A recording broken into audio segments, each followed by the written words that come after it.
Ya, jadi gini loh, prinsipnya begini. Saya cuma mau bercerita begini. Oh gitu ya? Oh jadi harusnya ada ya? Enggak, jangan dong Pak, nanti saya juga, nanti besok saya nggak diundang lagi. Nanti saya diundang untuk motret doang. Enggak, jadi begini loh prinsipnya. Ya, ini saya mau ilustrasikan sesuatu. Misalnya Pak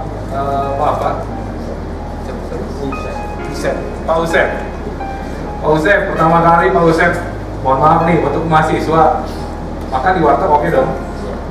Oke, ya. Sekarang udah level manager, di warteg sekali-sekali sih oke lah ya.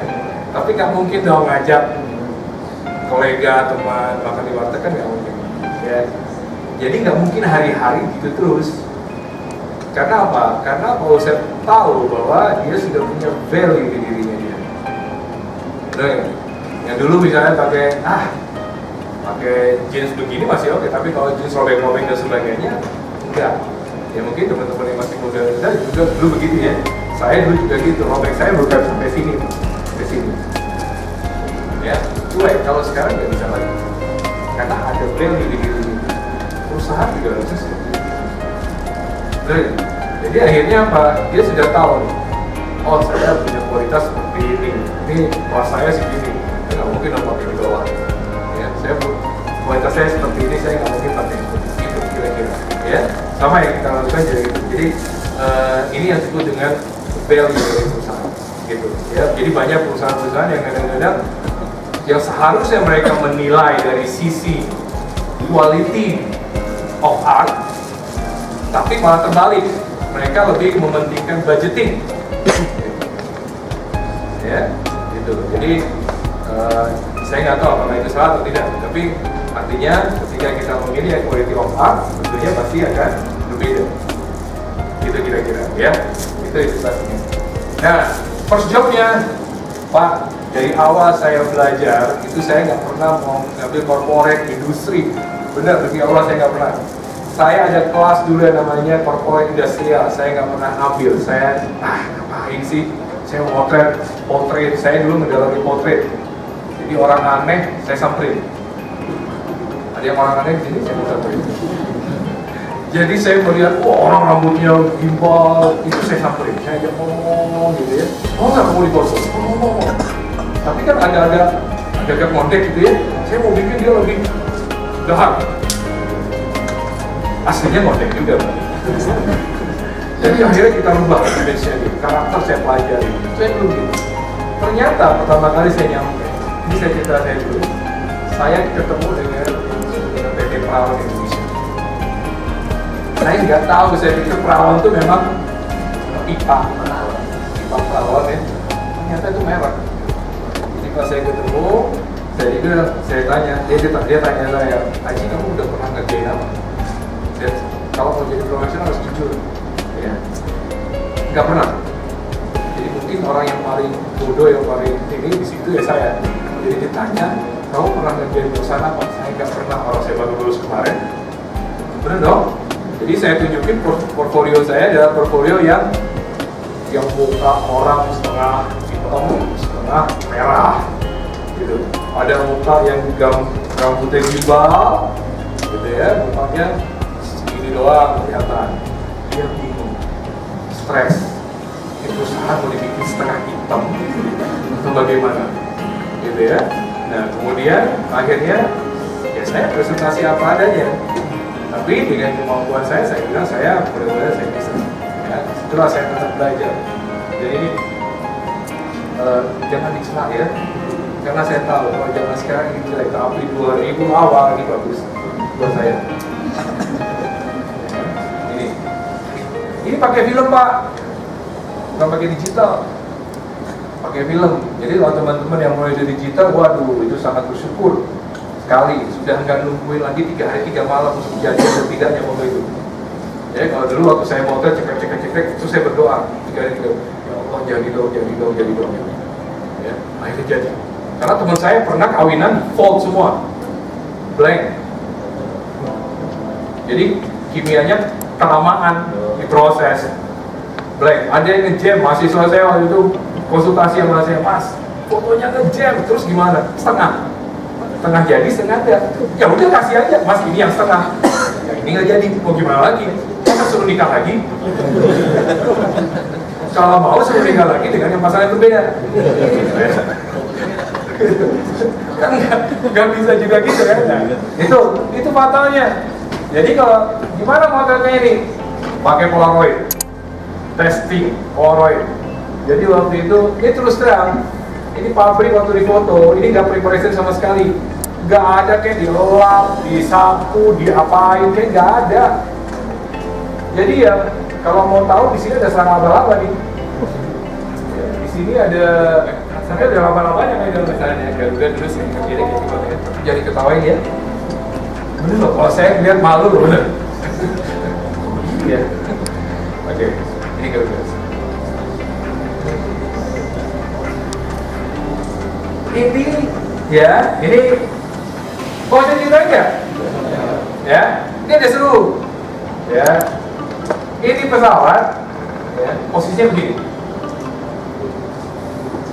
Ini pesawat terbaru saat 2003.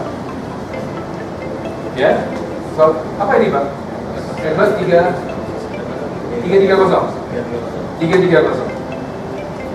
Nah, ada yang tahu nggak? Ada yang salah nggak dengan foto ini? Secara teori, ketika ada matahari di sini, yang akan biru adalah sebaliknya. Makanya ada teori yang disebut dengan Circular Polarizing Filter, atau kan CPL. CPL itu ketika diputar 90 derajat, maka 90 derajat itu akan membiru, yang sebelah sini tidak. Gitu. Ya, jadi kalau ada matahari di sana, yang biru itu di sebelah sini. Jangan dibalik. Akhirnya dia betul begini, ini nggak terlalu kelihatan ya. Tapi akhirnya saya buat begini. Ya, kemudian satu-satu konsep saya apa? Ini mereka saya taruh di sini, sampai saya taruh di sini, saya mau taruh Pak, siapa ini Pak? Maaf? Pak Rudi, saya tadinya mau saya suruh diri Pak. Kenapa? Karena dia duduk di profesional. Ya. Saya pengen beli aja, maksudnya adalah Garuda itu perlu dengan keseimbangan yang kuat gitu ya ceritanya. Pak ini, lupa siapa? Ini adanya asal dulu ya. Ya, ini saya mau taruh di moncong pesawat begini. Mereka lihat, gila semua itu, konsepmu gila semua. Akhirnya yang 20 gak jadi, yang dia nggak mau. Tinggian Pak, jangan Pak. Akhirnya kita pakai ini, pakai tetangga di samping Pak. Jadi dimanipulasi seolah-olah dia ada di sini. Yang satu lagi ada di depan, saya lupa, nggak boleh terlalu banyak Pak. Jadi akhirnya ini udah di pesawat, di moncong pesawat Pak, pakai tangga lagi. Saya cuma butuh segini doang Pak. Ya, jadi setelah pengalor waktu itu Garuda GMF. Ini GMF. Ini di mana Pak? Saya cuma ingat masuk ruangannya harus gosok sepatu Pak. Gimana itu? Yang ada autopilot ya. Jadi waktu pertama kali masuk, orang Garuda aja bilang, maaf nih, ini begini. Ya gitu deh, berantakan. Ya, gampang deh Pak, kita umpet-umpetin. Jadi ternyata ini ada jendela. Saya rasa sekarang udah berubah ya Pak? Udah gak banyak berubah, masih begini. Ini kalau nanti saya foto begini juga ya Pak? Jadi ini ada jendela. Setiap pekerjaan yang saya lakukan, saya bisa dikatakan tidak dari banyak pekerjaan saya menggunakan background itu hanya mungkin 1-2 kali. Ya, saya pun kalau saya menggunakan background itu ada warna putih atau abu-abu. Saya nggak pernah menggunakan background corak, kecuali kawinan pun jarang ya. Gitu ya. Jadi saya selalu menggunakan environment yang ada. Kantornya ada ya bagus ya, gitu ya. Ini kenyamanan seseorang itu akan berpengaruh ke banyak hal. Yang pertama adalah ekspresi, ya, ketidaknyamanan. Yang kedua adalah apa? Body language. Gerak tubuh itu tidak akan pernah nyaman. Ya. Jadi kalau misalnya kita suruh dia ketawa, padahal di kakinya kayak kejepit, ya nggak bisa. Posisi berdiri saja sudah agak berbeda, ya. Jadi itu nanti kita, jadi ada fotografer yang pernah kerjain, umurnya 60, mukanya 17, kayak ditemplokin foundation 3 kilo, gitu. Terus saya bilang, gila, ini yang si bapak ini gak marah? Itu mau di reshoot katanya, saya kok jadi muda banget ya. Harusnya kan seneng ya, cuma itu sudah manipulasi. Apalagi kalau untuk TBK itu tidak boleh, karena itu sudah membohong. Nanti sampai ada pas ketemu, wah investor baru datang. Loh, saya pikir kemarin mukanya mulus, ini berantakan ya.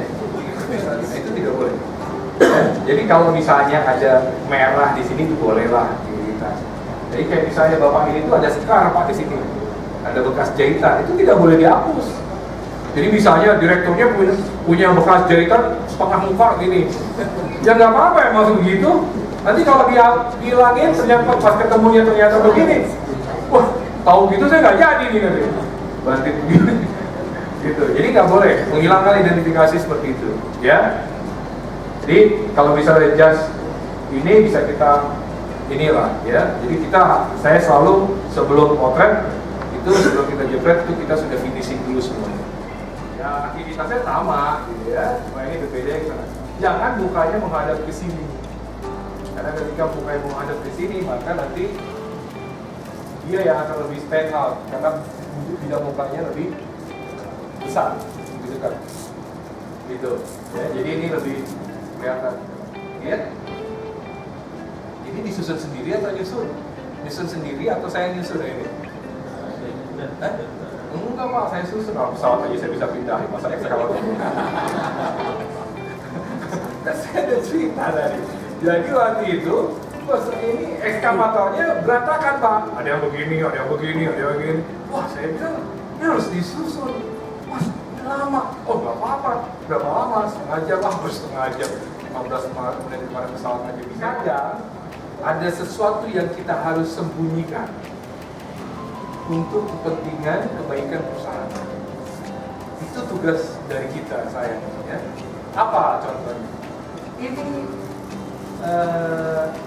apa namanya? Forklift. Forklift ini bukan untuk di dalam, ini untuk di luar. Ya. Kalau badannya ini keluar ke sini, maka knalpotnya kelihatan. Jadi akhirnya tugas saya untuk ngumpetin knalpotnya. Jadi paling tidak agak-agak dimanipulasi sedikit tanpa harus di digital. Nah, kemudian apa lagi yang kita bisa ambil? Environment, factory environment, office environment, itu kita bisa ambil. Ini ada hotel yang saya tadi bilang di Kerawang. Nah, sebenarnya hotel ini di sini ada tiang, di sini ada kabel melintang. Ini bikin saya pusing 7 keliling buat ngeritachnya aja, karena saya rata-rata saya retouching sendiri. Saya kepuasan sendiri ketika saya ngeritach sendiri ya. Jadi ini ada kabel melintang gitu.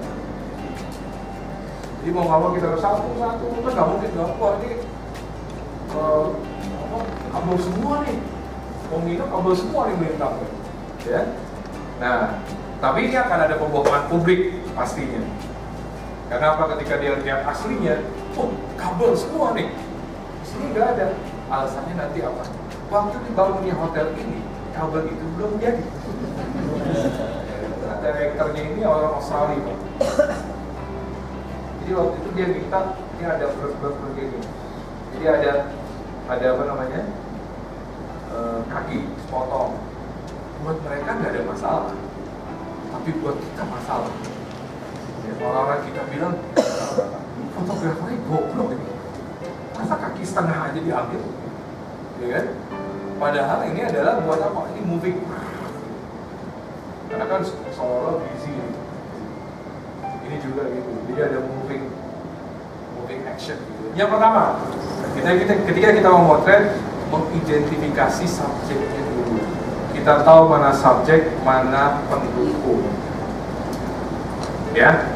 Jadi subjeknya dulu. Kita mau motret Mbak ini ada di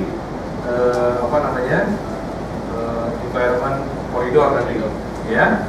Berarti koridor itu nanti tiang-tiang itu sebagai pendukung. Jadi analisanya apa? Dia harus stand out, harus keluar. Dari sisi apa? Bukan hanya dari sisi baju yang berbeda warnanya dibanding dengan warna environment yang ada, bukan hanya itu, tetapi dari nanti focusing dan sebagainya. Gitu. Nanti dari lightingnya juga. Nah, look around, ya, find the location. Nah, lokasi ini, ingat gimana caranya nih? Nah, kalau saya biasanya kalau melihat foto itu, saya nggak tahu teman-teman kalau melihat environment ini gimana sih? Kalau saya tuh begini, kan suka begini ya, begini ya, gimana sih? Gini ya? Masih saya begini, ya, oh segini, jangan gitu, lihatnya begini, untuk L, ini gampang sebenarnya. Jadi kalau ngelihat, nah sebenarnya pada dasarnya manusia itu bisa nggak sih motret tanpa kamera? Saya tanya, bisa nggak motret tanpa kamera? Bisa. Karena anugerah yang diberikan Tuhan ini adalah mata, ini adalah the best optic in the world. Kita bisa zoom in, kita bisa zoom out, kita bisa nge-blur, kita bisa fokus semuanya walaupun pakai kacamata. Percaya mas? Ya kan? Nah, foto gimana nih zoom? Ya, fokus satu titik, ya, mendekatkan ke zoom. Dan ketika kita fokus, ya, bayangin di belakang, di kanan kiri pasti blur. Ya, ketika kita wide, ya, dan wide kita bisa 160 derajat loh, kayak 14 mili di full frame segini. Ya, itu bisa. Kita bisa wide. Nah, kalau mau ditolong dengan alat ini, gampang. Kalau mau nge-zoom, itu begini. Kalau mau nge-zoom out, begini. Nah, ini nge-zoom. Saya ngeliat nih, mau set begini. Ini nge-zoom nih matanya doang. Saya nge-zoom out, kepala, mata, semua kelihatan. Bener gak? Atau nanti di rumah bikin karton hitam bentuknya L, ada 2, taruh di atas bawah. Itu cara kita melatih mata. Nah, kenapa banyak profesional kan kadang-kadang teman bilang, oh yo pantesan lah lu udah pro, jadi gampang, lu jam terbangnya udah 15 tahun 20 tahun, jadi gampang kalau melihat apa-apa straight langsung jadi. Enggak, itu karena dia ngelatih matanya. Jadi kalau mau motret itu jangan biasakan ini yang jelek ini, biasakan begini. Mau motret gini-gini. Jangan Pak. Ini bisa nge-zoom, bisa nge-zoom out, bisa nge-zoom in. Kita masih ada bias di sini. Karena kita mau kemana?